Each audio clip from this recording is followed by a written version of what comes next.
it changed my perspective on death. Yeah. Everyone who I end up meeting who has a cancer diagnosis, almost all of them are so terrified and mostly terrified of dying that they've forgotten to live. Mm-hmm. My first instinct when I heard that when he told me I had cancer was, thank you. Finally, this is going to be a beautiful, martyred, get out of jail free card exit strategy. Because I had tried to take my life on more than one occasion leading up to that. Yeah. And this seemed way more regal. And so in the moment where that moment was the first flash was very cool. Everyone's going to like, wow, I'll get the attention of being the cancer girl, right? Yeah. Oh, yay, finally the love that I never got type of thing. Yeah. The other thing that happened in me very quickly, and especially 2 weeks later, very quickly, was I don't want to fight it. I want to understand it. And so that definitely was the next layer for me. And then what the mushrooms did was say, you have never even lived.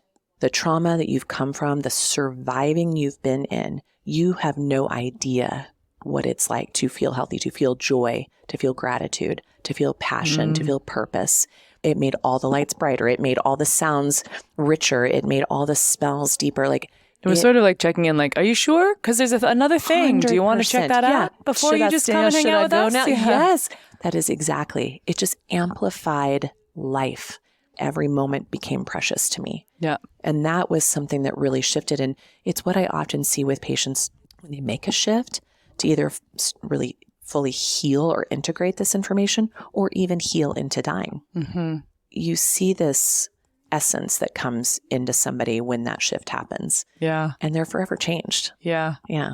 Yeah. It's so, it's like hard for me to not reflect when you're talking on all the things with my dad. Do. And like, we talked right before we started press record about my dad having stage 4 spinal cancer and then ovarian. Imagine.